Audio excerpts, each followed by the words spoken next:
स्वर वेद कथा, जय स्वर वेद कथा। श्रवण मात्र से मिट जाती है बहु जन्मों की व्यथा। जय स्वर वेद कथा, जय स्वर वेद कथा, जय स्वर वेद कथा, जय स्वर वेद कथा।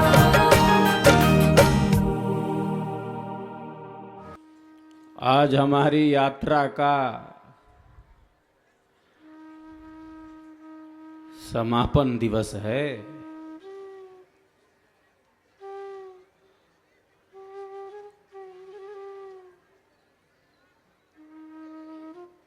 अरे ये यात्रा तो अनंत की यात्रा है। यह यात्रा तो विराट की यात्रा है, ये तो विभू तक की यात्रा है। यह तो यात्रा विहंगम योग की यात्रा उस विराट चेतना से स्वयं को जोड़ने की यात्रा है।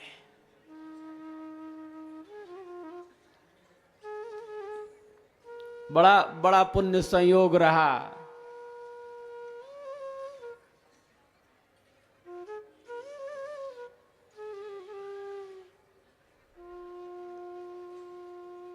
कुंभ पर्व पर 15 दिनों तक सर्ववेद कथामृत का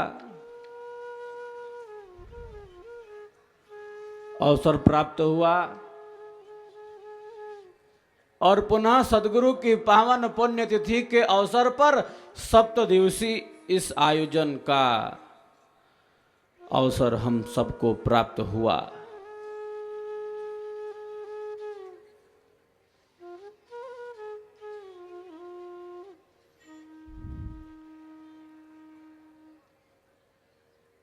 अद्भुत संयोग रहा। ये आंतरिक त्रिवेणी में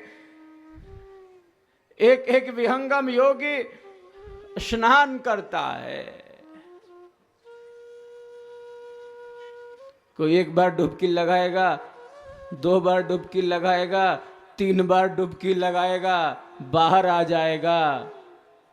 अरे एक विहंगम योगी तो सदैव सेवा, सत्संग और साधना की त्रिवेणी में डुबकी लगाता है और परम आनंद एवं परम शांति का अनुभव कर लेता है। साहब, हम तो यहां डुबकी लगा रहे हैं और ये डुबकी अनंत आनंद का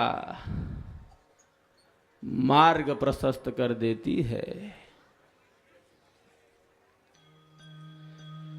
ये सदगुरु का स्वर वेद है।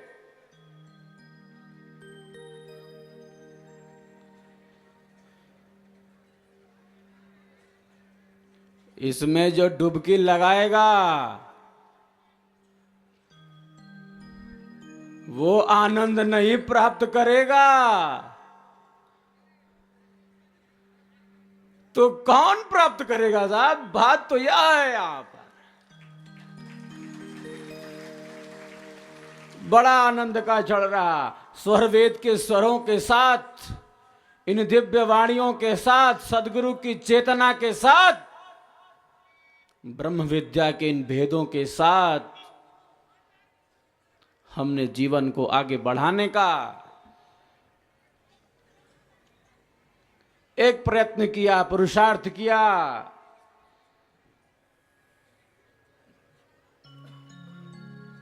सिद्धांत से दूर नहीं रह सकते। मिथ्या प्रलाप करने का स्वभाव नहीं है। निरर्थक प्रलाप का कोई स्वभाव नहीं है। जीने का अंदाज नहीं है।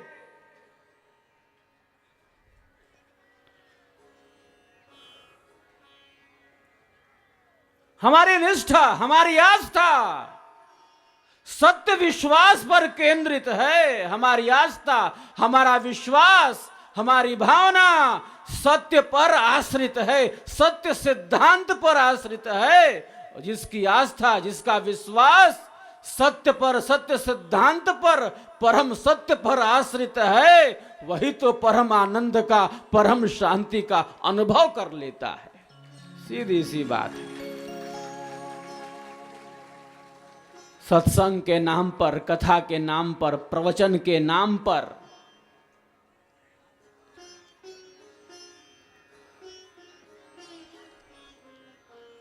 मनोरंजन नहीं होता। हम मनोरंजन नहीं करते, वह स्वभाव नहीं है हमारा। कपोल कल्पनाओं में जीने का स्वभाव नहीं है। सिद्धांत से अलग नहीं हो सकते। जो नियम, जो सिद्धांत, जो कानून, जो अनुशासन हमारे सदगुरु ने बनाया है, जो मार्ग दिखाया है, उसी रास्ते पर चलना है, उसी मार्ग का पथिक बनना है। हम सिद्धांत से, अपने दर्शन से, अपने भाव से, अपने संकल्प से, अपनी चेतना से, अपनी जीवन ऊर्जा से अलग होकर नहीं रह सकते।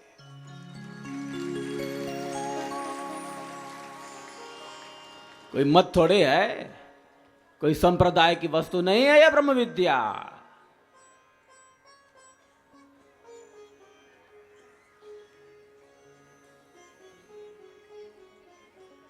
लेकिन रस घोलना भी जरूरी है। कल मैंने रस घोला, परसों भी रस घोला, क्योंकि ये ऐसा प्रवाह है जिसमें स्थिरता, गंभीरता, चैतन्यता की बड़ी आवश्यकता है। सबके लिए सहज नहीं है साहब।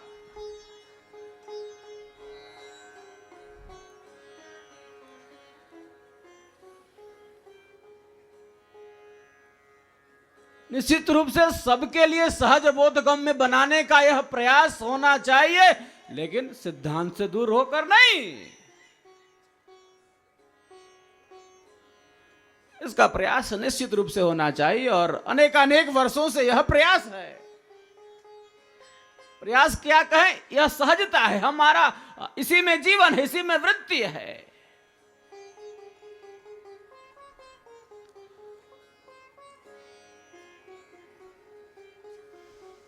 इसी में जीते हैं हम, इससे अन्य कुछ जीवन नहीं। सबके लिए सहज बोधगम्य हो यह विज्ञान, यह ब्रह्म विद्या का भेद, सदगुरु का यह सिद्धांत, यह आवश्यक प्रतीत होता है।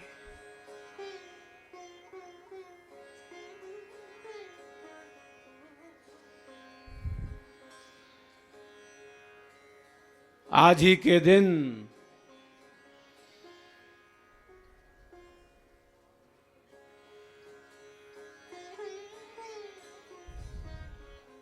सदगुरु देव ने अपने भौतिक शरीर का परित्याग किया 1954 में, योग मुद्रा में स्थित होकर। जिनकी पावन पुण्यतिथि के अवसर पर 7 दिवसीय आयोजन हम सब यहां मना रहे हैं। और देखिए, पुण्यतिथि किसकी मनाई जाती है, निर्वाण दिवस किसका मनाया जाता है, किसका मनाया जाना चाहिए? जिसको यह ज्ञान हो कि मेरे शिष्य, मेरे अनुयायी मुझे पुकार रहे हैं, मुझे याद कर रहे हैं, मेरी पुण्यतिथि मना रहे हैं, मेरा निर्वाण दिवस मना रहे हैं। आज तो कौनों के मनाए लगातार सन, कौनों के पुण्यतिथि मनाए लगातार सन, जिसको कुछ पता नहीं, किस शरीर में है वो खुद नहीं जानता है।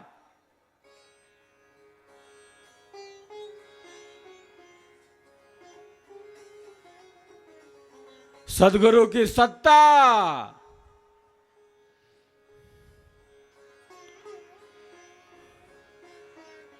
व्यक्त और अव्यक्त रूप से सर्वत्र विद्यमान है। सदगुरु की शक्ति आज ही विद्यमान है। सदगुरु की सत्ता अपने मंडल से हम सभी को देख रही है, प्रत्यक्ष देख रही है कि हमारे शिष्य अनुयायी मेरी पुण्यतिथि मना रहे हैं, मेरा निर्वाण दिवस मना रहे हैं।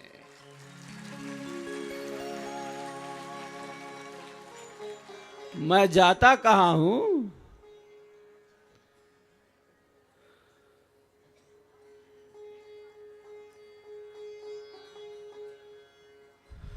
मैं जाता कहां हूं?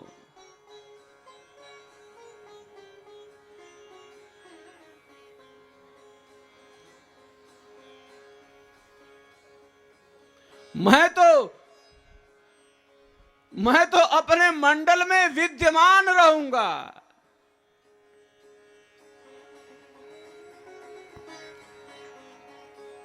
मेरा संकल्प है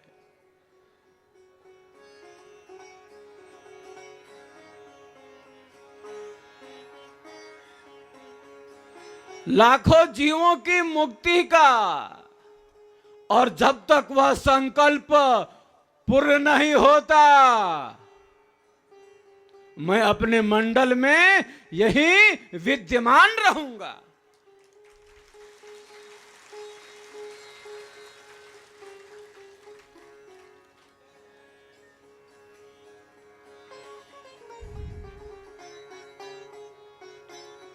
तब मैं विचार करूंगा, तब मैं विचार करूंगा। मुझे जाना है कि यहीं रहना है। जाना कहां है, रहना कहां है? सदगुरु का मंडल क्या है? अरे सदगुरु का मंडल परमाणुओं का मंडल है। सदगुरु का मंडल अक्षर का मंडल है। सदगुरु का मंडल चेतन मंडल है। सदगुरु उसी मंडल में स्थित है। जाना कहां है? साकेत धाम में।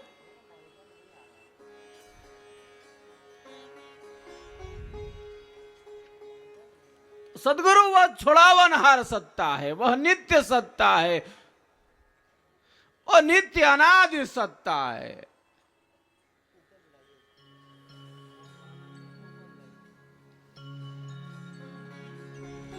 जो मुक्ति का प्रदाता है।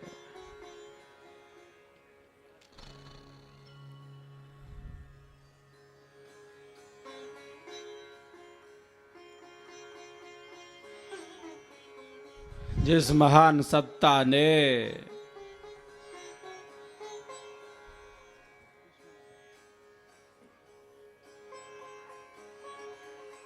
भक्ति और मुक्ति के यथार्थ को प्रकट किया है। हाँ, समस्त अंधेरे को दूर किया है। अध्यात्म के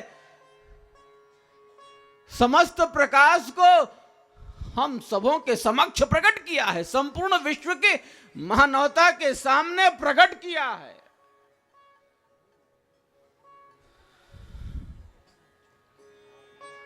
अपनी आत्मा में धारण किया है सदगुरु ने अध्यात्म के समस्त ज्ञान को।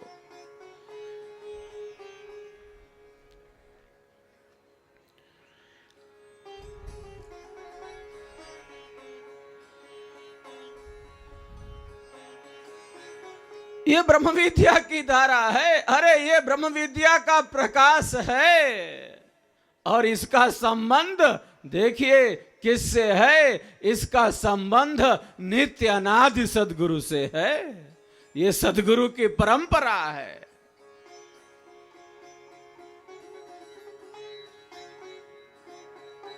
अजगुरु की छाया पड़े, अजगुरु की छाया पड़े, सदगुरु पद अधिकार, विद्या पढ़ गुरु नहीं बने, महा कठिन व्यवहार।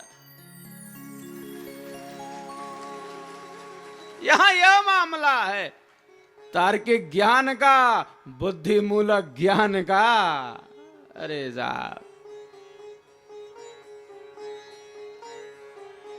यह भौतिक ज्ञान है, यह बौद्धिक ज्ञान है।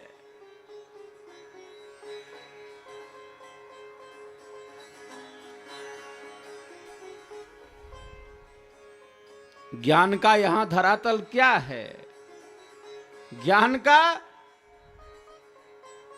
जो विशिष्ट धरातल है वह क्या है? वह आत्मिक है, अनुभूतिजन्य है। ज्ञान का यह धरातल वास्तविक है जब वस्तु का यथार्थ प्रत्यक्ष हो जाता है। जो वस्तु जैसी उसका वैसा ज्ञान निर्भ्रांत रूप में, संशय रहित।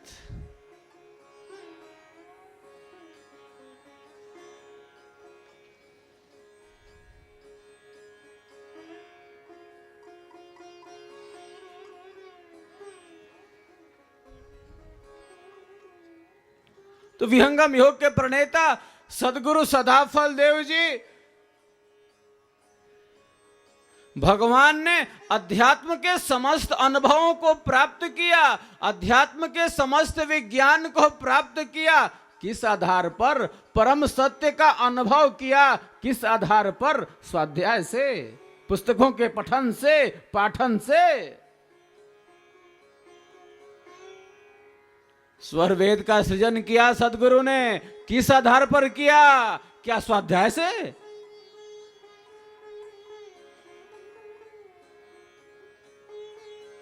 अरे जा, यहां पुस्तकीय ज्ञान का, बौद्धिक व्यायाम को महत्व नहीं दिया गया है।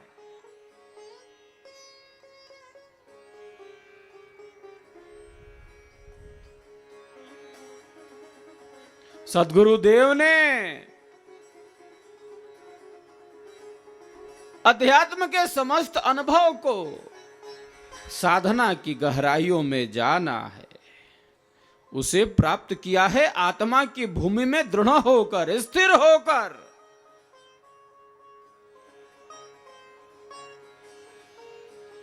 और उसे अपने ग्रंथों में समाविष्ट किया है। विहंगम योग के प्रणेता सदगुरु सदाफल देव जी, भगवान ने अध्यात्म के समस्त अनुभवों को प्राप्त किया, अध्यात्म के समस्त विज्ञान को प्राप्त किया। किस आधार पर? परम सत्य का अनुभव किया। किस आधार पर? स्वाध्याय से, पुस्तकों के पठन से, पाठन से। स्वर वेद का सृजन किया सदगुरु ने। किस आधार पर किया? क्या स्वाध्याय से?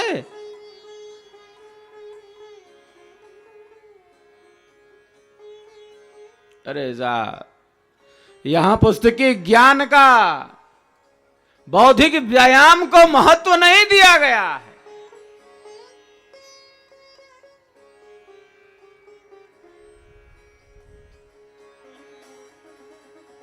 सदगुरुदेव ने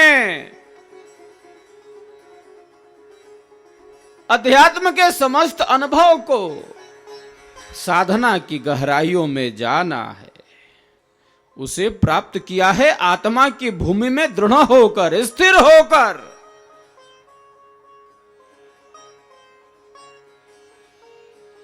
और उसे अपने ग्रंथों में समाविष्ट किया है।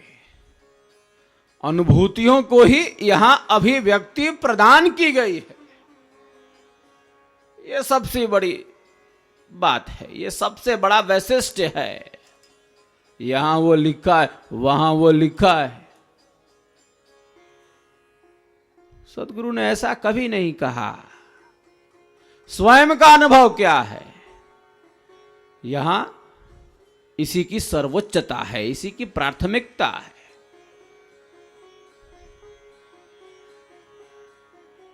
और सदगुरु ने उसी अनुभव से संपूर्ण विश्व को लाभान्वित करने का महान संकल्प लिया है। हम सब उसी तार से, उसी धार से, उसी चेतना से, उसी संकल्प से हम आप सभी जुड़े हुए हैं।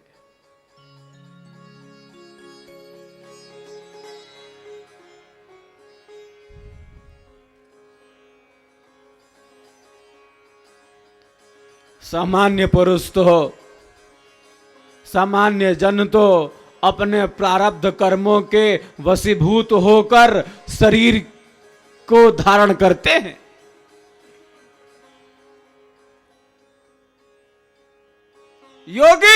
योगी तो स्वयं अपनी इच्छा से अपने शरीर का स्वतंत्र निर्माण करते हैं और अपने शरीर का स्वतंत्र त्याग भी करते हैं। ये दोनों बातें हैं साहब।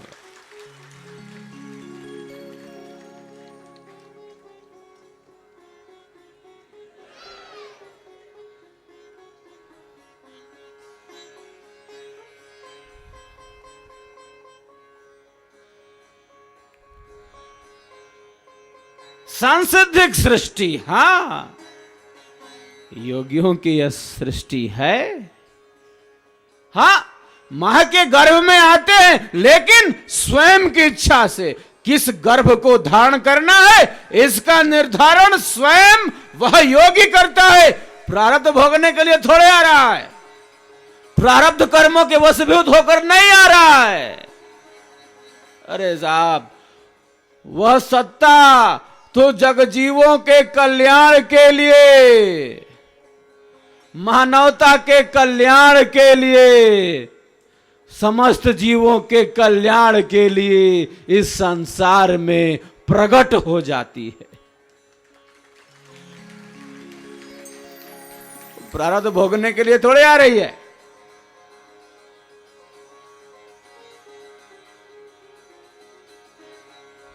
एक होते अंडज, अंडे से पैदा होते हैं अंडज होते हैं। 6 प्रकार की सृष्टि है। एक अंडज जो अंडे से पैदा होते हैं, चींटी, पक्षी, सांप इत्यादि अंडज है। एक पिंडज, मनुष्य इत्यादि है। गौ इत्यादि के जो शरीर है ये पिंडज कहलाते हैं। गर्भ जिस झिल्ली से लिपटा रहता है उससे आवेष्टित जो देह उत्पन्न होती है उसका क्या नाम है? उसी को पिंडज कहते हैं। मनुष्य, गौ आदि की जो शरीर है, लेकिन स्वयं उसको ज्ञान नहीं है। गर्भ का निर्धारण वह स्वयं नहीं करता। वह कर्म फल भोगों को प्राप्त करने के लिए, प्रारब्ध कर्मों के फल को प्राप्त करने के लिए मां के गर्भ को धारण करता। स्वयं चुनाव का सामर्थ्य नहीं है।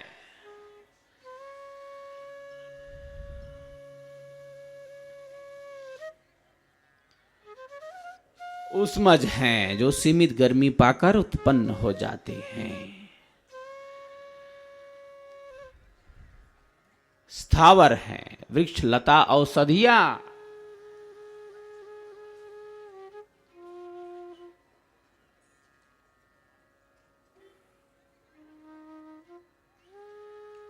सांकल्पिक अमैथुनी सृष्टि जो ईश्वर के संकल्प मात्र से, हाँ, सृष्टि के प्रारंभ में उत्पन्न होती है, उस सृष्टि का क्या नाम है? सांकल्पिक सृष्टि नाम है।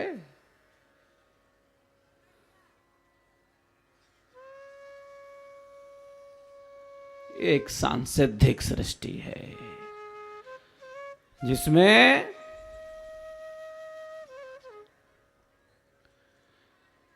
योगी स्व इच्छा से अपने शरीर का निर्माण करता है। चयन का अधिकार है उसके पास। तो विहंगम योग के प्रणेता सदगुरु सदाफल देव जी भगवान ने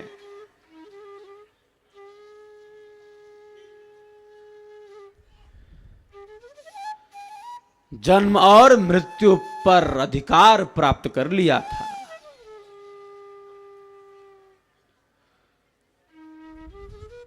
सांसिधिक सृष्टि का सृजन किया।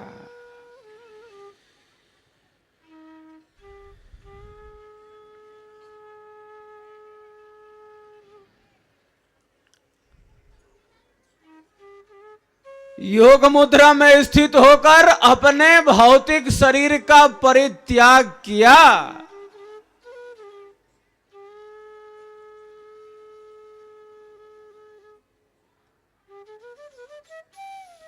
स्वामी जी कहा करते थे, योगी वही है जिसे शरीर त्याग का ज्ञान है, जो शरीर छोड़ने की कला को नहीं जानता, अंतिम समय में प्रकृति के चक्र के प्रबल वेग में पड़कर अपने को नहीं संभाल पाएगा।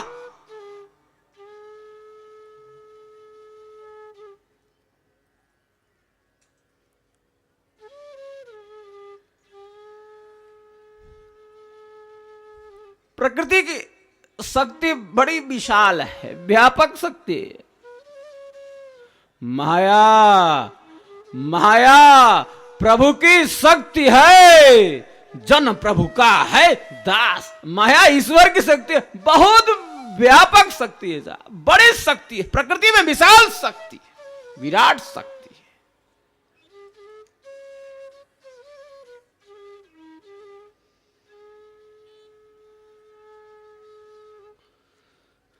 शरीर ही पार्थिव है, शरीर ही प्रकृति का बना है, पंचभूत का कार्य है।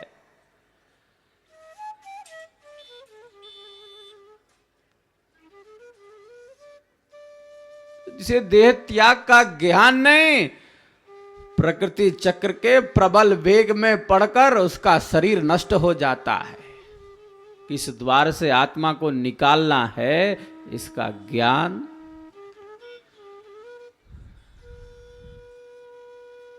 नहीं हो पाता एक साधक को तब तक।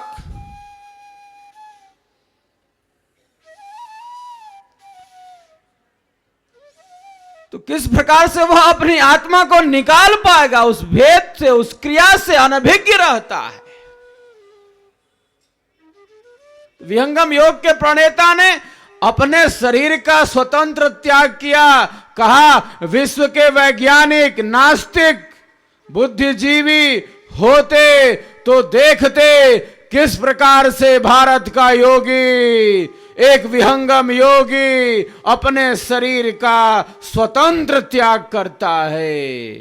परमाणु योग वियोग द्वारा संपूर्ण विश्व में अपनी आध्यात्मिक शक्ति का संचार करता है।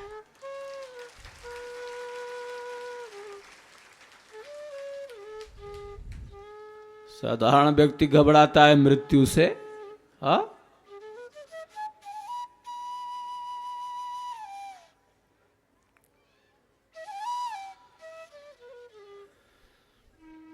क्योंकि इन्होंने मृत्यु के दुख का अनुभव किया है।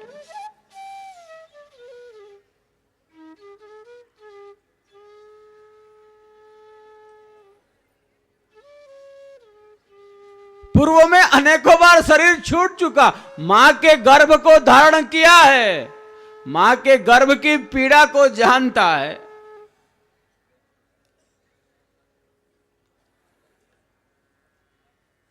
और शरीर छोड़ने में कितना कष्ट है यह जानता है। कहां संस्कार स्थित हैं, सुख और दुख के संस्कार ये कहां स्थित हैं, उसके चित्त में स्थित हैं। इसीलिए जब प्राणों पर संकट आता है तो ये घबरा जाता है, प्राणों पर आए संकट को दूर करना चाहता है, प्राणों पर आए संकट को भगाना चाहता है, हाथ पैर चलाता है अंतिम समय तक, क्योंकि इसने मृत्यु के कष्ट का, मृत्यु की पीड़ा का अनुभव किया है। जन्म और मरण की वेदना का अनुभव किया है। और ये संस्कार कहाँ स्थित हैं, कौन जानता है? कहाँ स्थित हैं ये संस्कार?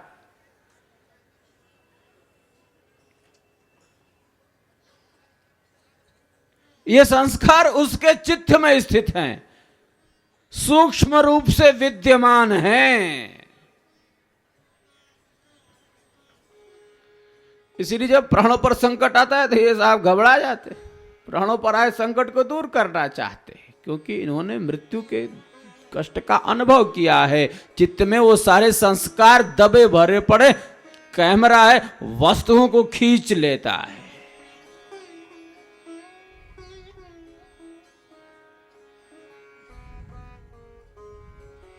अभिनिवेश क्लेश, हाँ इसकी संज्ञा है।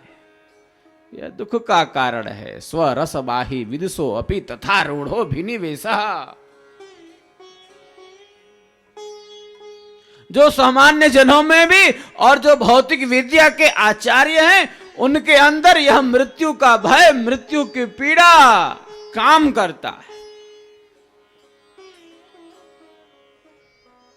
तो सद्गुरुदेव ने कहा, विहंगम योग के प्रणेता ने कहा, योगी वही होता है जो मृत्यु का अतिक्रमण कर देता है, जो मृत्यु से आगे बढ़कर अमृत तत्व का वर्ण कर लेता है, जो मृत्यु से अमरत्व की यात्रा कर लेता है, अमृत पद की प्राप्ति कर लेता है, वही योगी होता है। जो मृत्यु को अपने अधिकार में रखकर जब चाहे शरीर से निकल जाए, जो शरीर छोड़कर भी अपने भावों को प्रकट करता हो। स्वामी जी ने, सद्गुरुदेव ने शरीर छोड़ने के बाद 15 मिनटों तक आकाशवाणी की, भक्त शिष्यों को आश्चर्यचकित कर दिया।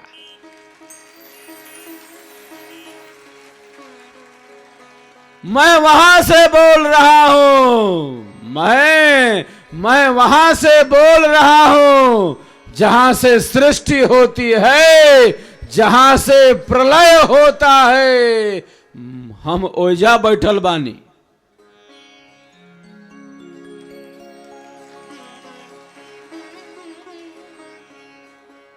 योगी बाहर से बोलता है, मैं बाहर से बोल रहा हूं। योगी का मंडल है, ये सदगुरु का मंडल है, ये परमाणु का मंडल है, ये अक्षर का मंडल है, जहां से सृष्टि और प्रलय की क्रिया हो रही। तो सदगुरु की शक्ति सदैव विद्यमान है। महान शक्ति, जिस महान सत्ता ने इस विहंगम योग के सिद्धांत को, इस विहंगम योग की साधना को हम सबके कल्याण के लिए प्रदान किया है, जिस महान सत्ता ने हम सबके कल्याण के लिए स्वर वेद को प्रदान कर दिया है, समस्त विश्व उस महान सत्ता का ऋणी है। चलते हैं आज पुनः 7वें दिन स्वरवेद में।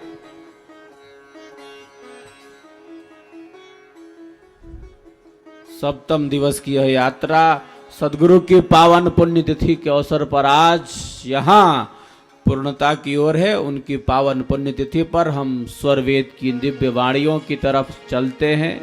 आज तो संक्षिप्त में ही स्वरवेद के स्वर गुंजायमान होंगे। धारा, ये प्रवाह, ये सदगुरु की वाणी अमोघ है, अमृत है, अद्भुत है, अलौकिक है, साक्षात के धर्मा ऋषि की वाणी है, ये ब्रह्मवाणी है। जिस प्रकार वृक्ष के मूल में जल सिंचन करने से सारा वृक्ष हरा भरा पल्लवित पुष्पित हो जाता है, उसी प्रकार एकमात्र स्वर वेद के स्वाध्याय से, इसके पाठ से मानव के जीवन का पूर्ण आध्यात्मिक विकास हो जाता है। सदगुरु की शक्ति स्वर वेद के द्वारा कार्य करती है, ध्यान के अनुभव बढ़ जाते हैं। इस महान सत्ता ने इस विहंगम योग के सिद्धांत को, इस विहंगम योग की साधना को हम सबके कल्याण के लिए प्रदान किया है, जिस महान सत्ता ने हम सबके कल्याण के लिए स्वर वेद को प्रदान कर दिया है, समस्त विश्व उस महान सत्ता का ऋणी है। चलते हैं आज पुनः 7वें दिन स्वरवेद में।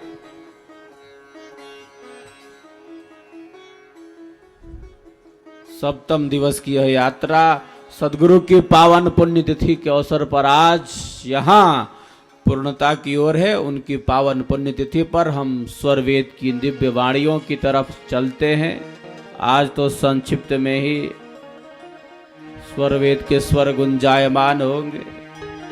धारा, ये प्रवाह, ये सदगुरु की वाणी अमोघ है, अमृत है, अद्भुत है, अलौकिक है, साक्षात के धर्मा ऋषि की वाणी है, ये ब्रह्मवाणी है। जिस प्रकार वृक्ष के मूल में जल सिंचन करने से सारा वृक्ष हरा भरा पल्लवित पुष्पित हो जाता है, उसी प्रकार एकमात्र स्वर वेद के स्वाध्याय से, इसके पाठ से मानव के जीवन का पूर्ण आध्यात्मिक विकास हो जाता है। सदगुरु की शक्ति स्वर वेद के द्वारा कार्य करती है, ध्यान के अनुभव बढ़ जाते हैं। चलते हैं हम स्वर वेद में और तन्मय होकर स्वर वेद से शक्ति, ऊर्जा, सामर्थ्य प्राप्त करते हैं।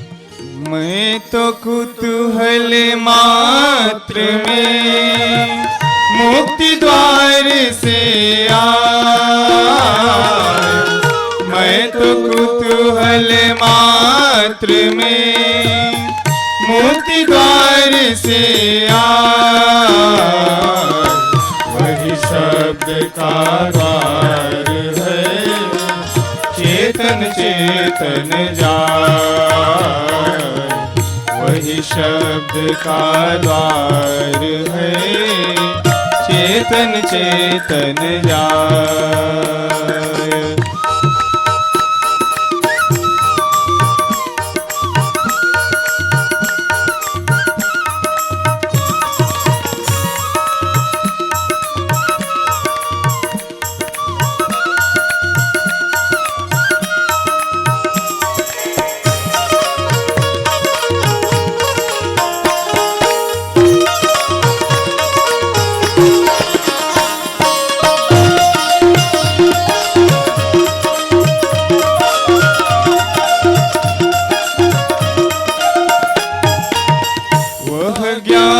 बिसरा नहीं स्मरण होए मोहिया, वह ज्ञान बिसरा नहीं स्मरण होए मोहिया, यह महिमा प्रभु जानिए भक्तन उर बस आए, यह महिमा प्रभु जानिए भक्तन उर बस आए।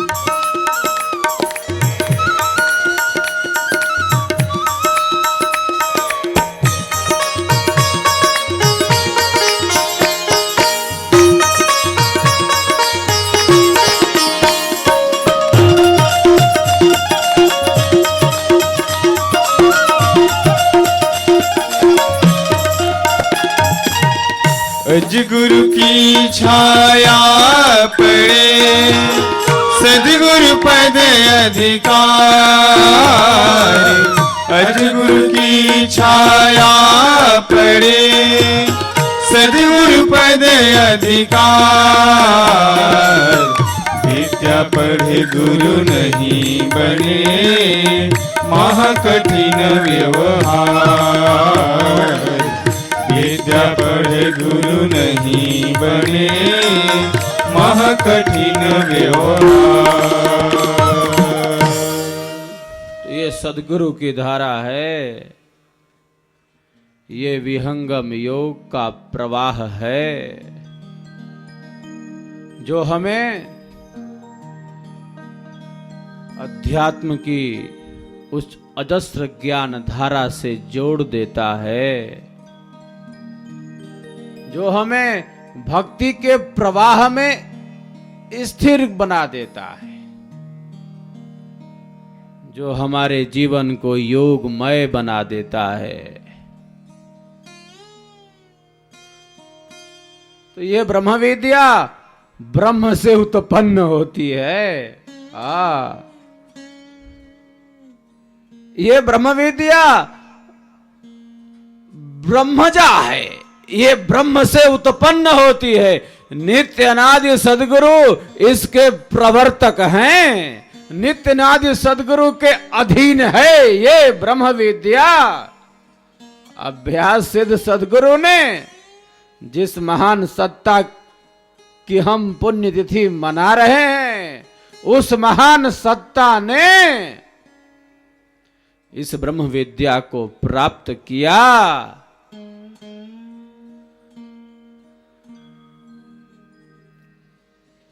साधना की अतल गहराई में पहुंचकर अध्यात्म के सर्वोच्च शिखर को प्राप्त किया।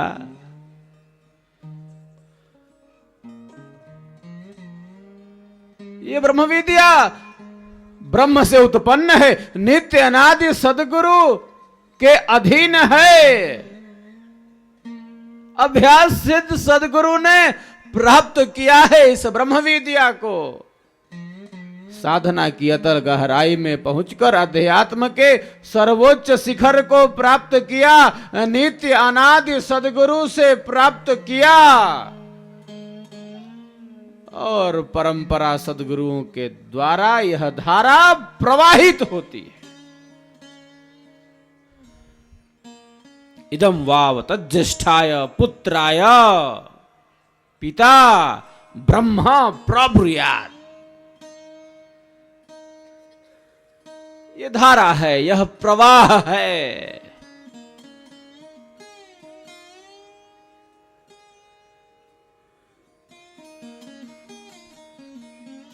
जो अजस्र रूप से प्रवाहित होता है। सद्गुरु का संबंध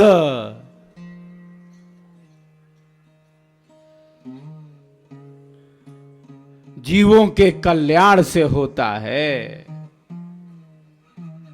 सद्गुरु का संबंध ब्रह्म से होता है। सद्गुरु का संबंध नित्य अनादि सद्गुरु से होता है। 4 प्रकार के सद्गुरु हैं। ये सद्गुरु की धारा है, ये सद्गुरु का प्रकाश है, ये विहंगम योग का वैशिष्ट्य है। सद्गुरु का संबंध ईश्वर से होता है, सद्गुरु का संबंध ब्रह्म से होता है और सद्गुरु का संबंध जीवों के जन्म जन्मांतर के संबंध से भी होता है।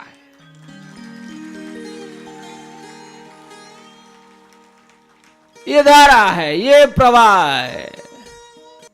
विहंगम योग के प्रणेता ने, सद्गुरु ने सब कुछ निर्धारित कर रखा है। जिस महान सत्ता की हम पावन पुण्यतिथि मना रहे हैं, कितने जीव कब मुक्त होंगे, जीवन मुक्ति की अवस्था प्राप्त करेंगे, परम शांति का, परम आनंद का अनुभव करेंगे, ये सारा मामला, ये सारा विज्ञान हमारे सद्गुरु ने क्लियर करके रखा है पहले से। हम सब उसी तार में, उसी धार में चल रहे हैं साहब। निश्चित सिद्धांत है, निश्चित नियम है, निश्चित अनुशासन है, निश्चित विधियां हैं। हम सब उसी प्रवाह में चल रहे हैं।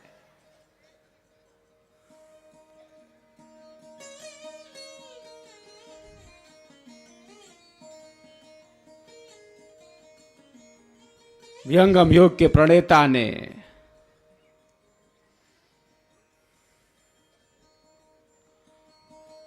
अपनी भविष्यवाणी में कहा था, प्राय हम कह देते हैं 1 लाख जीव मुक्त होंगे इस विहंगम योग के द्वारा, इस ब्रह्म विद्या की ज्ञान धारा के द्वारा, इस साधना के द्वारा, सदगुरु की कृपा से।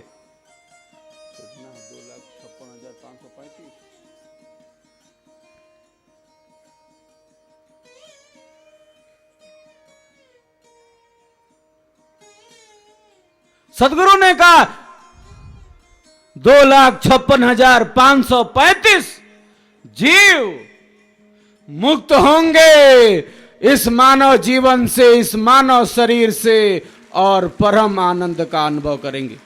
सारा मामला कंफर्म है, सारा मामला क्लियर है। अंधेरे में नहीं जीता, संशय में नहीं जीता, अविद्या में नहीं जीता।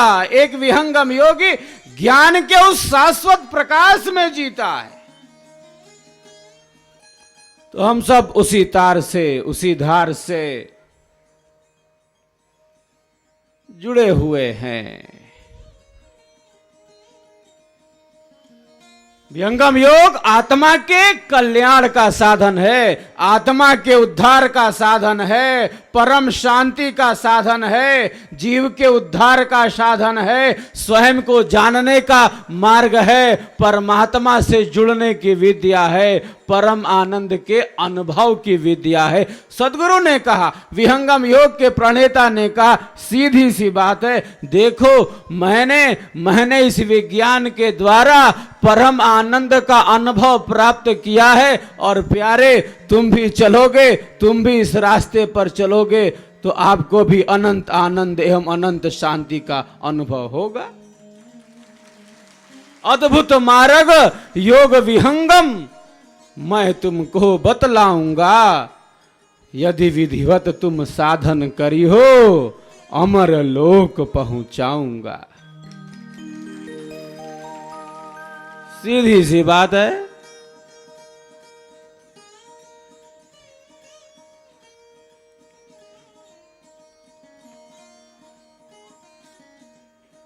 ज्ञान का यहां अजस्र प्रवाह है, यहां सिद्धांत का अजस्र प्रवाह है। सेवा सत्संग और साधना का यहां अजस्र प्रवाह है। तो सब उस स्थिति में दृढ़ रहें, सदगुरु के सिद्धांत में और इस साधन में, इस सत्संग में दृढ़ रहें, इसकी अत्यंत आवश्यकता है।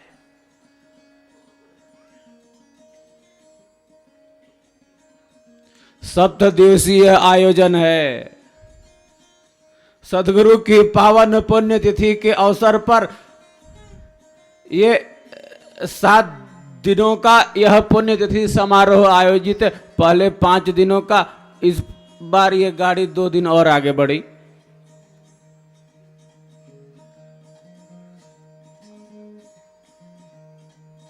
बड़ा आनंद का क्षण रहा, और स्वर वेद के स्वरों के साथ, इन वाणियों के साथ हमने यहां अपने जीवन को आगे बढ़ाया। स्वरवेद हमारा प्राण तत्व है, आत्म तत्व है, और बड़ी ही जागरूकता के साथ और बड़ी ही उत्सुकता के साथ मैंने आप सभी को यहां पर पाया। इन 7 दिनों में मेरा तो दिल बाग बाग हो गया।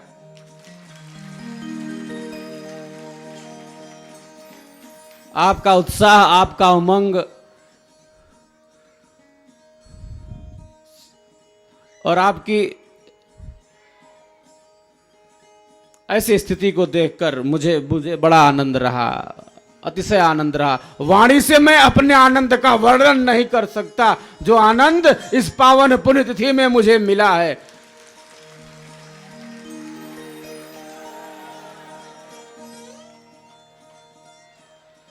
ये धारा, ये प्रवाह आनंद की ही है, ये प्रेम का प्रवाह है, ये भक्ति की धारा है। हम सिद्धांत में भी स्थिर हैं और सिद्धांत में स्थिर रहकर प्रेम और सद्भावना से युक्त होकर इस रथ को आगे बढ़ाने का यह प्रयास एक अलौकिकता को स्थिर करता है।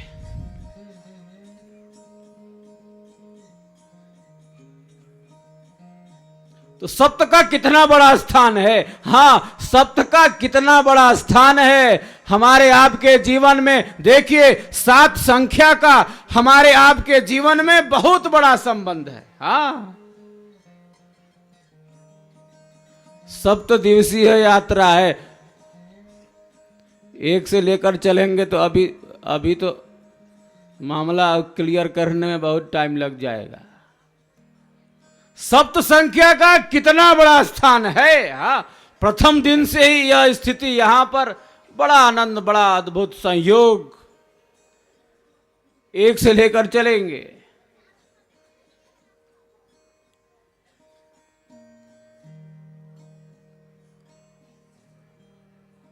एक तत्व है, हा,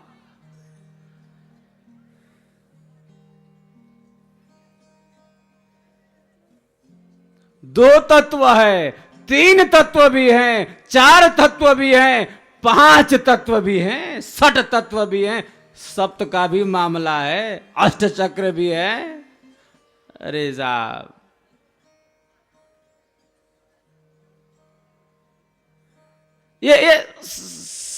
ये संख्याएं एक संकेत करती हैं, एक संदेश देती हैं, एक निर्देश देती हैं। सबका एक संदेश है, सबका एक संकेत है। संसार में कोई वस्तु निरर्थक नहीं है, ईश्वर की सृष्टि है,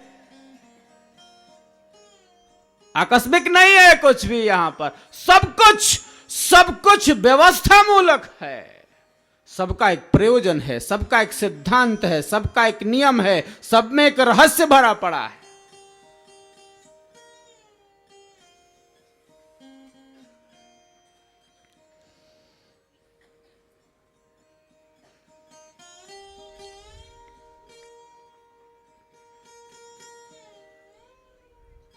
और इन रहस्यों को, इन सिद्धांतों को, इन नियमों को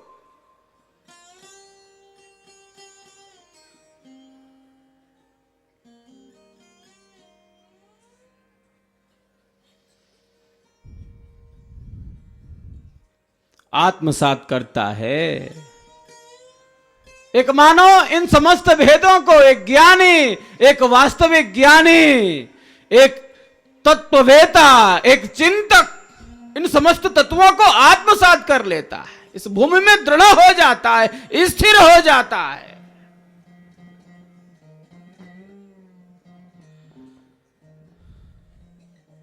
एक तत्व है, एक परमात्मा है, एक ईश्वर है, एको देवा है, एक देव है। हां, एको देवः सर्वभूतेषु गूढ़ः सर्वव्यापी सर्वभूतांतरात्मा कर्माध्यक्षः सर्वभूताधिवासः साक्षी चेता केवलो निर्गुणश्च।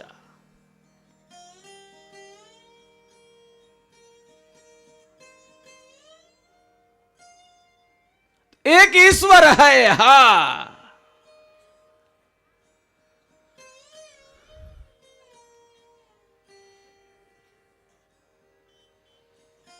और एक होते हुए भी, अरे साहब, एक होते हुए भी वह अनंत है, असीम है, अथाह है। हाँ, अद्भुत है। एक होते हुए भी असीम है, अथाह है, अनंत है, अपरिमित है, अपरिचिन्न है। ये एक का मामला है। एक होते हुए भी अनंत रूप से व्यापक है।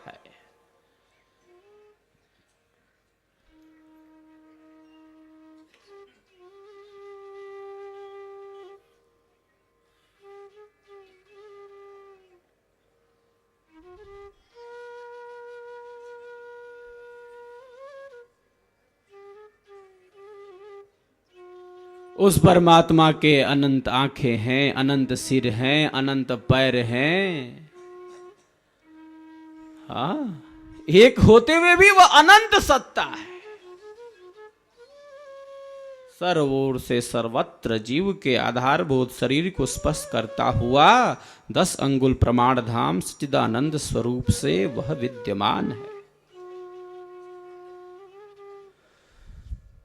एक सत्ता है ईश्वर की। हां,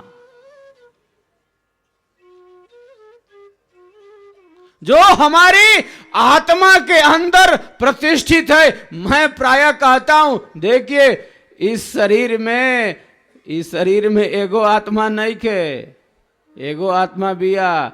जैसे इस शरीर चलता, अब परमात्मा सर्वव्यापक बा, तो का आत्मा में नहीं के? बाकी ना।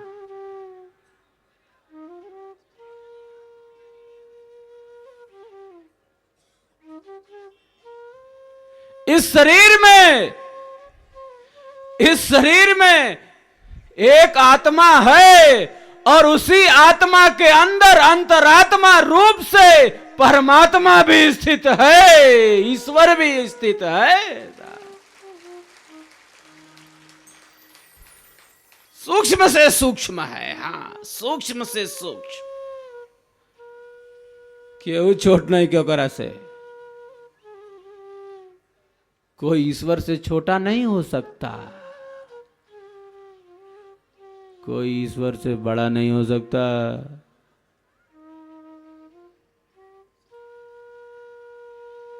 वो सबसे बृहद सत्ता, व्यापक सत्ता, विभू चेतना, विश्वव्यापी चेतना।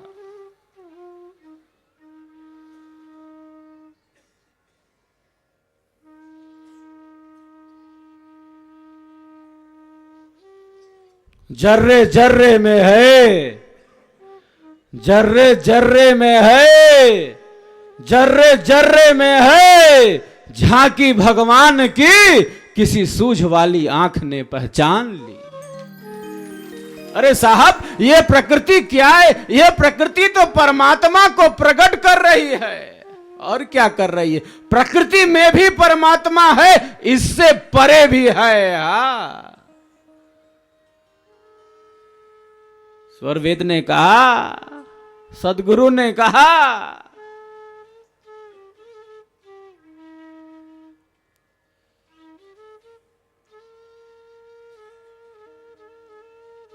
एक भाग में सृष्टि है, एक भाग में सृष्टि है, तीन सच्चिदानंद लीला वरस कंभ है, शुद्ध सुधा सुख कंद। परमात्मा के चतुर्थांश में ये सृष्टि है। इस सृष्टि के जितना मामला बा ना, परमात्मा के चतुर्थांश में बा। तीन भाग में वो परमात्मा सच्चिदानंद स्वरूप से, अमृत स्वरूप से विद्यमान बा।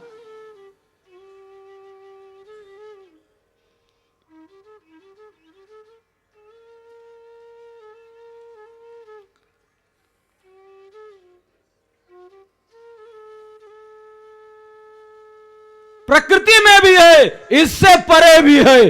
हा, सर्वत्र है जान। आत्मा में भी है, इससे भिन्न भी है, अक्षर में भी है, उससे परे भी है। सब में व्यापक होकर उससे भिन्न भी है। दो विरोधी स्वभावों का एक साथ स्वामी है। ये जलवा है ईश्वर का। एक सत्ता, एक का जलवा है, एक का मामला है ये।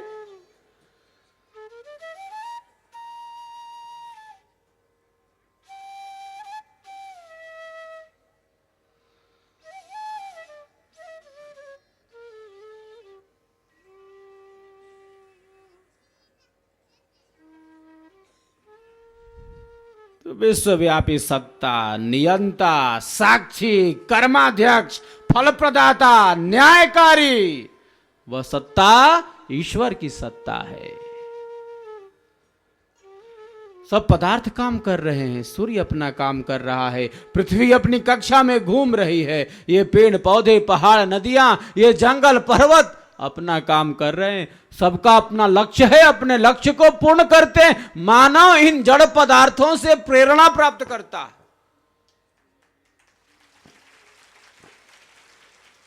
सबका जीवन उद्देश्य पूर्ण है, सब परोपकार की भावना है, परहित की भावना है। वृक्ष कबहु नहीं फल भखे, नदी न संचय नीर, परमारथ के कारणे साधुन धरा शरीर।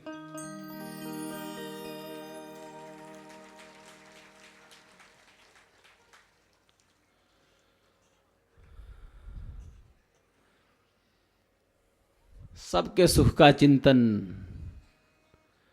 इसी में सुख का अनुभव है, स्वयं के सुख का अनुभव।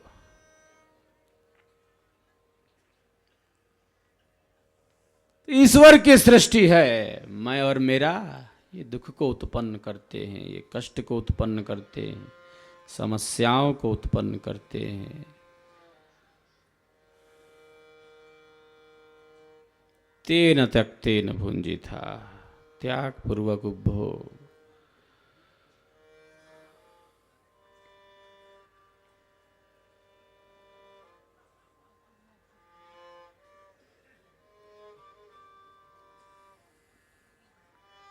और एक विहंगम योगी इसमें प्रतिष्ठित हो जाता है, त्याग पूर्वक उपभोग की कला को जान लेता है, संसार में कैसे रहना है इसकी कला को जान लेता है।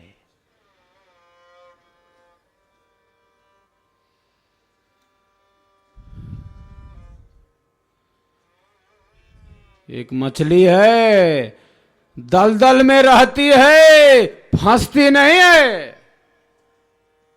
एक मछली है, जल में रहती है, जल से विपरीत अपना मार्ग ढूंढ लेती है। एक योगी, एक विहंगम योगी संसार में है, शरीर में है, शरीर में रहते हुए, संसार में रहते हुए इससे परे पदार्थों का भी वह ज्ञान, आनंद, अनुभव प्राप्त कर लेता है साहब।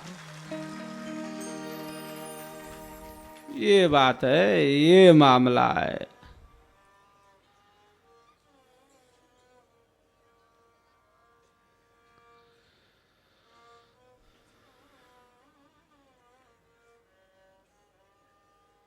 प्रेम में स्थिर हो जाता है, अंतरात्मा में प्रेम रस की धारा प्रवाहित हो जाती है एक साधक के अंदर, एक विहंगम योगी के अंदर, क्योंकि उसने अभिमान को नष्ट कर दिया है सेवा के द्वारा, सत्संग के द्वारा, साधना के द्वारा। मैं और मेरा से ऊपर उठ गया है,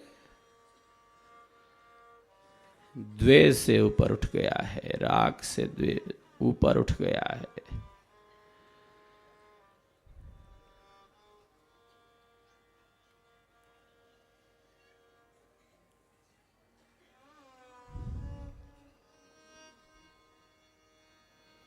जीवन के प्रति उसका दृष्टिकोण सकारात्मक है, वास्तविक दृष्टिकोण है। जीवन के सार को और जीवन की वास्तविकता को वह जानता है, उसी में जीता है, नकारात्मकता में नहीं जी सकता।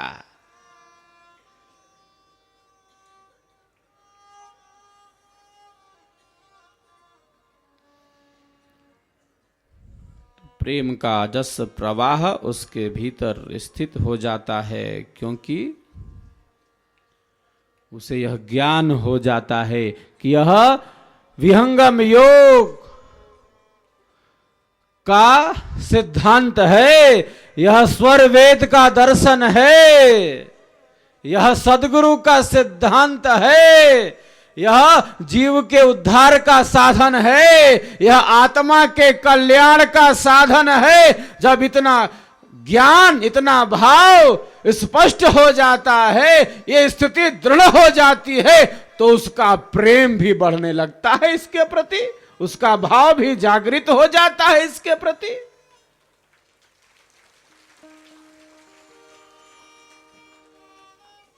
अब इतना ही समझ में नहीं आएगा कि ये उद्धार का साधन है, ये कल्याण का साधन है, आत्मा के उद्धार का साधन है। सर्वप्रथम ये जानकारी तो होनी चाहिए।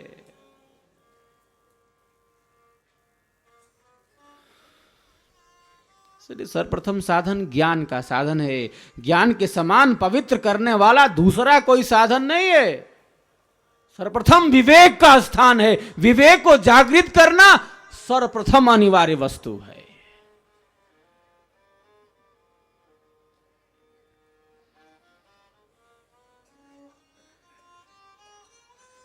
नित्यानित्य वस्तु विवेक। कौन सी वस्तु नित्य है, कौन सी वस्तु अनित्य है, क्या जड़ है, क्या चेतन है, क्या सुख है, क्या दुख है, क्या पाप है, क्या पुण्य है, क्या धर्म है, क्या अधर्म है, क्या विधि है, क्या निषेध है, क्या कर्तव्य है, क्या अकर्तव्य है।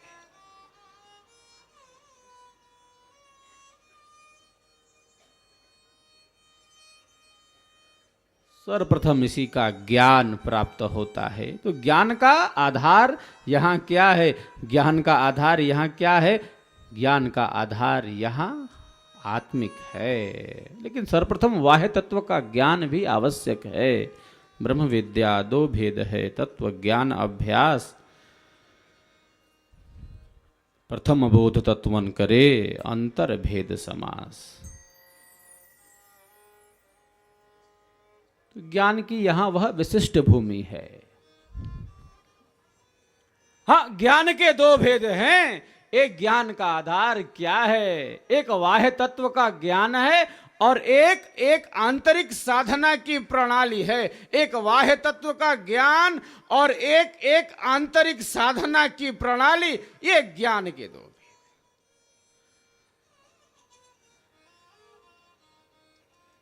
एक परोक्ष है, एक अपरोक्ष ज्ञान है। और एक विहंगम योग का साधक, उसके ज्ञान का आधार मात्र बौद्धिक नहीं होता, मात्र भौतिक नहीं होता, बल्कि उसके ज्ञान का आधार क्या होता है? आध्यात्मिक हो जाता है। उसके ज्ञान का आधार आत्मिक हो जाता है, प्रत्यक्ष अनुभव कर लेता है, ज्ञान की वह विशिष्ट भूमि को प्राप्त कर लेता है।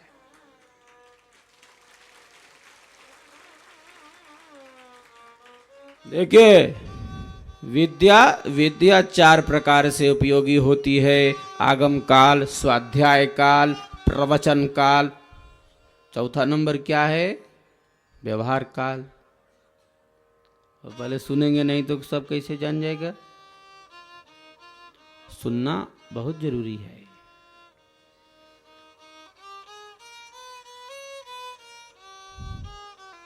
श्रवण मनन निधिध्यासन। इसलिए स्वर वेद का संग आवश्यक है, संत जनों का संग आवश्यक है, सदगुरु का संग आवश्यक है, जिससे प्रारंभ में ये नित्यानित्य वस्तु का विवेक और ज्ञान हो जाए। ज्ञान का विशिष्ट धरातल विहंगम योग के द्वारा प्राप्त हो जाता है, जिस ज्ञान में समस्त भेद प्रत्यक्ष हो जाते हैं, आत्मिक भूमि पर दृढ़ हो जाते हैं, स्थिर हो जाते हैं। एक बार विहंगम योग के प्रणेता सदगुरु सदाफल देव जी महाराज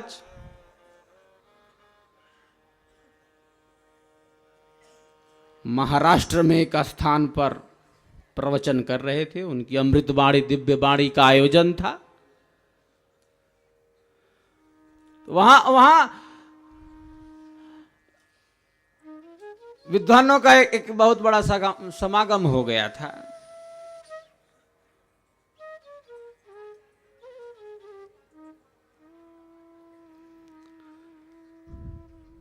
तो सदगुरुदेव ने ब्रह्म विद्या के भेद को, स्वर वेद के सिद्धांत को, इसके सार को, ब्रह्म विद्या की महत्ता को, इसकी अनिवार्यता को, इसकी उपयोगिता को, ब्रह्म विद्या के भेदों को,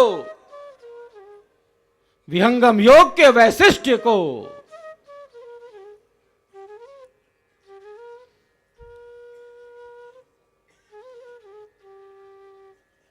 अपनी अमीय वाणी में, अमृत वाणी में प्रकट किया। सबने उसका श्रवण किया। कुछ लोगों ने कहा, विद्वानों ने कहा, क्योंकि विद्वत मंडली, और विद्वत मंडली क्या, ये जो पुस्तकी विद्या और भौतिक विद्या के पंडित समझते, ऐसे लोगों की संख्या। उन्होंने कहा कि हमें कुछ प्रश्न करने। तो स्वामी जी ने कहा था कि विहंगम योग के प्रणेता ने कहा, सदगुरु सदाफल देव जी भगवान ने कहा कि मैं अपने प्रवचन के बाद सबके प्रश्नों का समुचित उत्तर दूंगा। अब सबका उत्तर आवश्यक थोड़ा ही होता है, सबका उत्तर देना आवश्यक नहीं है। हम सबों के समक्ष भी बहुत सारी चीजें आती रहती हैं। कुंभ में तो घेर ले रहा सन, छोड़ते न रहा सन।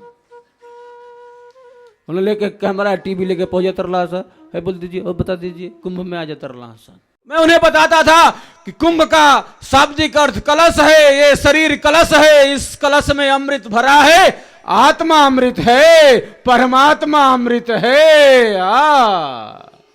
आत्मा अमृत है, परमात्मा अमृत है, अमृत का संदेश है मृत्यु रमामृतम गमय, मृत्यु से अमृत की तरफ बढ़ो।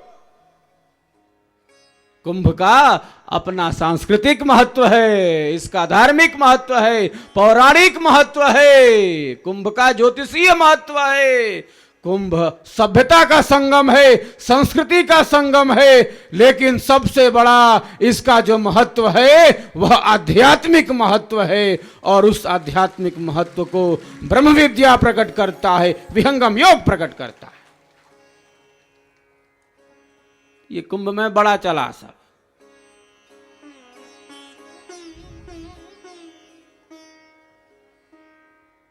ये सब चीजें आती रहती हैं और सबका उचित समाधान किया जाता है। स्वामी जी ने कहा मैं सबके प्रश्नों का उत्तर दूंगा। हाँ,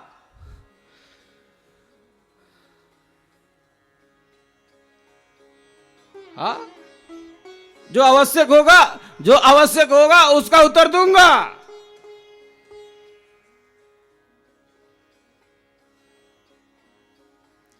सब प्रश्न करने लगे, स्वामी जी को प्रश्नों के जाल में उलझाने की कोशिश करने लगे।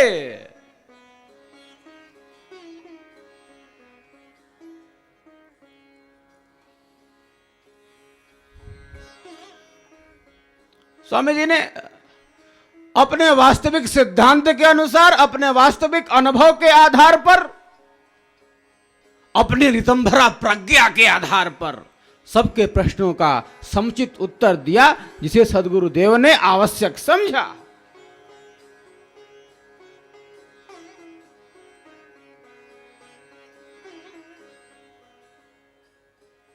लेकिन कुछ ऐसे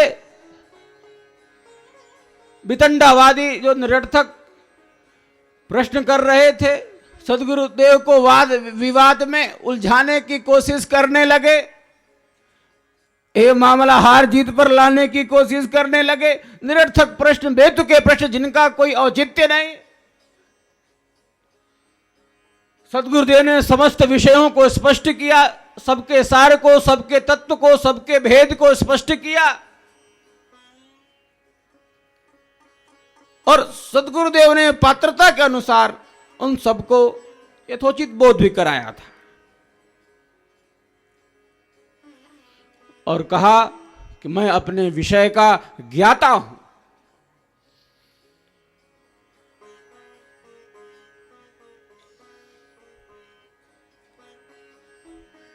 तो अंत में ऐसे कुछ जो वहां विद्वान उपस्थित थे, उन्होंने कहा कि ठीक है, आप अगर इन प्रश्नों का इस रूप में उत्तर नहीं दे सकते तो अब हम लोग यहां से प्रस्थान करेंगे, अब हम लोग यहां से जाएंगे, क्योंकि आप अब तो उत्तर देने रहे, हम लोग जिस रूप में चाहते हैं आप उसका उत्तर उस रूप में नहीं दे रहे, तो हम तो अब चलते हैं। अच्छा, तो हम अब चलते हैं।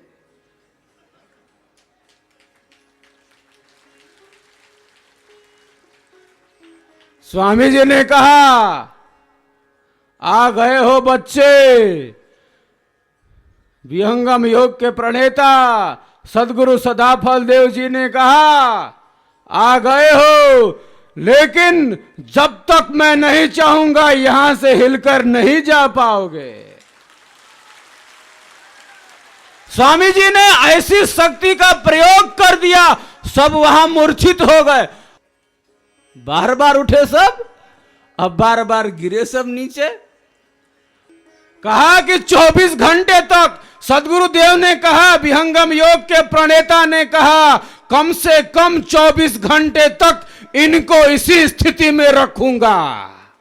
24 घंटा छोड़ब ना, अभी ढेर हाला कहत रहा सब। बोलिए सद्गुरुदेव की।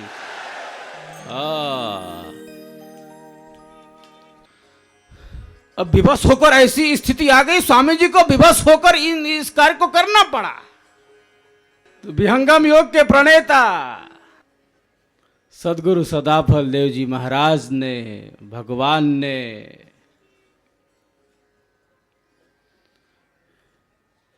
अध्यात्म के सार को प्रकट किया है, इस ब्रह्म विद्या के भेद को प्रकट किया है।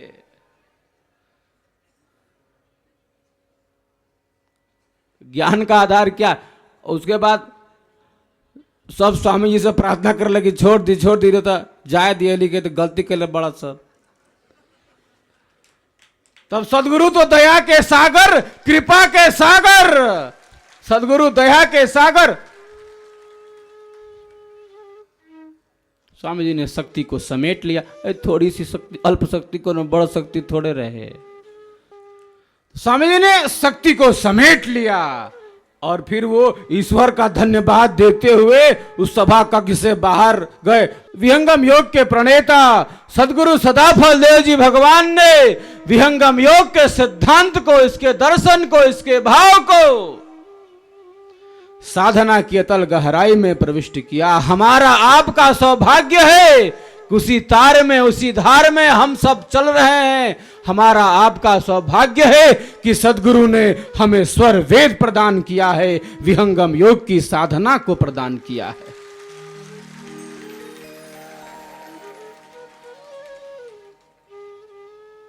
चलते हैं अब दूसरी बार। हाँ, 7वें दिन की यात्रा प्रगति पर है, सप्तम दिवस की यह यात्रा प्रगति पर है। चलते हैं हम अब स्वर वेद में तन्मय होकर स्वर वेद की दिव्य वाणियों का सभी श्रवण कर लें। अमोघ वाणी, साधना के पहले स्वर वेद के दोहों का पाठ अत्यंत आवश्यक है।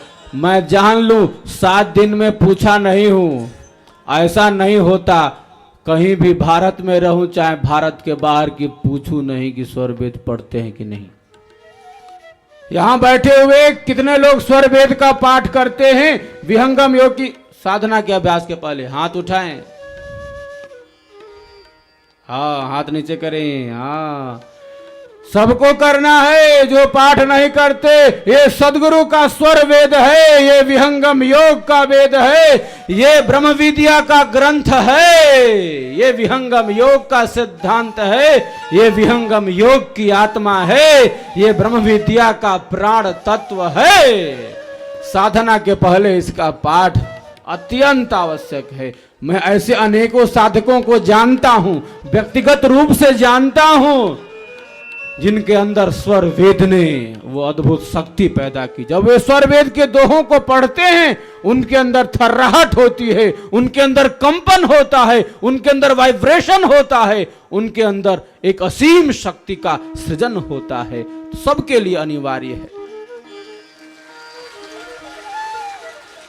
महती आवश्यकता है। साधना के अभ्यास के पहले स्वर वेद के दोहों का पाठ करना अत्यंत जरूरी है। चलते हैं हम अब स्वर वेद में तन्मय होकर स्वर वेद की दिव्य वाणियों का श्रवण कर लें। मृत्यु आप देखते मरे, ऐसा मरण सुहाय। मृत्यु आप देखते मरे, ऐसा मरण सुहाय। मरण जीवन स्वाधीनता, तब योगी पद पाय। मरण जीवन स्वाधीनता, तब योगी पद पाय।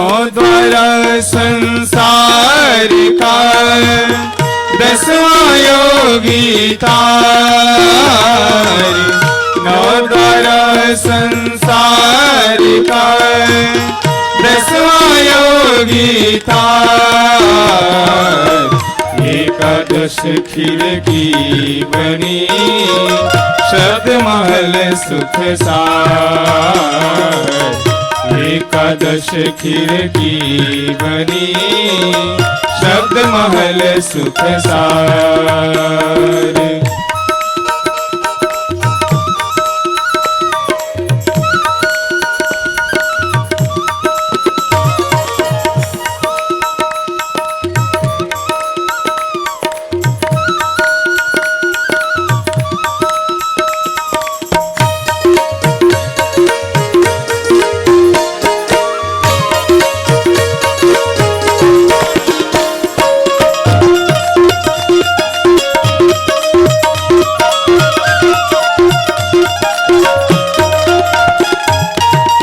दशम द्वार वर गुप्त है, मधुमत भेद विलास, दशम द्वार वर गुप्त है, मधुमत भेद विलास, बिन सद्गुरु गम ना मिले, अनुभव अधर प्रकाश,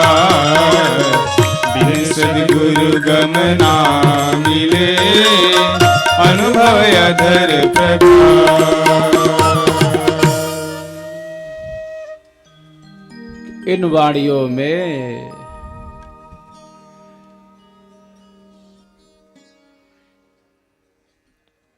मुक्ति का वह स्वरूप सद्गुरु ने वर्णित किया। आत्मा किस द्वार से निकलेगी तो गति मुक्ति की प्राप्ति होगी। आत्मा को शरीर से निकालने का मार्ग क्या है, रास्ता क्या है?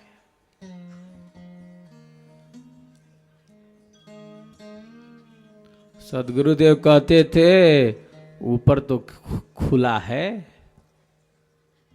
ऊपर तो खुला है, ऊपर से निकल जाऊंगा, ऊपर खुला है, ऊपर से निकल जाऊंगा।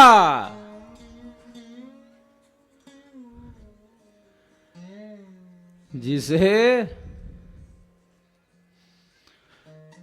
शरीर छोड़ने का ज्ञान नहीं,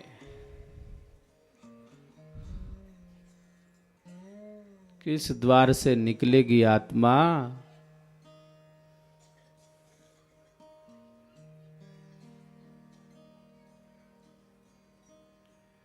जो अपने स्वरूप में स्थित नहीं है।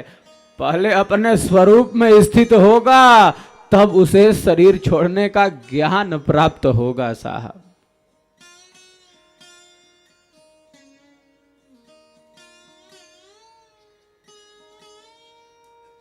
स्वरूप निज चिन्ह के बंध जग तोड़ के अपने लोक को चलो रे भाई। सद्गुरु ने कहा अपने स्वरूप का बोध प्राप्त कर, फिर अपने लोक की प्राप्ति, अमरलोक की प्राप्ति। हंसा हंसा तू तो सबल था, हल्की अपनी चाल, रंग कुरंगे रंगिया और किया लगवार। जय स्वर वेद कथा, जय स्वर वेद कथा, श्रवण मात्र से मिट जाती है बहु जन्मों की व्यथा। जय स्वर वेद कथा, जय स्वर वेद कथा, जय स्वर वेद कथा, जय स्वर वेद कथा। सद्गुरु सदाफल देव रचित स्वरवेद विहंगम योग का संपूर्ण दर्शन प्रस्तुत करता है, जिसका प्रैक्टिकल आप भी अपने घर परिवार में रहते हुए कर सकते हैं। 5 कोटियों की ये साधना शुरू होती है मन को स्थिर करने से, जिससे भूमि पर मन का प्रकाश प्रकट होता है और साधक अपार शांति का अनुभव करने लगता है। मात्र 10 मिनट सुबह शाम के अभ्यास से प्राप्त लाभ ने आज विश्व के वैज्ञानिकों को आश्चर्यचकित कर दिया है। दूसरी कोटि में विहंगम योग का साधक मन को अंतर्मुखी कर अंदर की त्रिवेणी में स्नान करता है, जहां उसे प्राप्त होता है ब्रह्मांड में व्याप्त एवं गुंजायमान ओम। जब ये ध्वनि स्वयं प्रकाशित हो जाती है तो चेतना ऊर्ध्वमुख होकर 10वें द्वार पर पहुंचती है। यही ब्रह्मरंध्र या मोक्ष का द्वार है, जिसके खुले बिना जन्म जन्मांतर की दास्ता से मुक्ति संभव ही नहीं। विहंगम योग की तीसरी कोटि में सद्गुरु दया से बिना किसी कुंभक प्राणायाम के सहज में कुंडलिनी जागरण हो जाता है और 10वें द्वार के खुलते ही अक्षर ब्रह्म का प्रकाश आत्मा को प्राप्त होने लगता है। यही विहंगम योग की चतुर्थ भूमि है, जहां मन एवं प्राण का लय हो जाता है और सारे प्राकृतिक करणों को छोड़कर चेतन आत्मा अपने शुद्ध स्वरूप से शाश्वत प्राण सखा से मिलने चल देती है। तब आती है पंचम भूमि, जहां रहता है बस आनंद रूपी अथाह समुद्र। उस कालातीत समंदर में जीव किलोले करता रहता है, इसीलिए विहंगम मार्ग को मीन मार्ग भी कहा जाता है। आप भी बिना किसी शर्त, फीस अथवा बंधन के इस आध्यात्मिक क्रांति का लाभ उठा सकते हैं। संपर्क करें महर्षि सदाफल देव आश्रम, छतनाग रोड, झूसी, प्रयाग, इलाहाबाद, उत्तर प्रदेश 211019।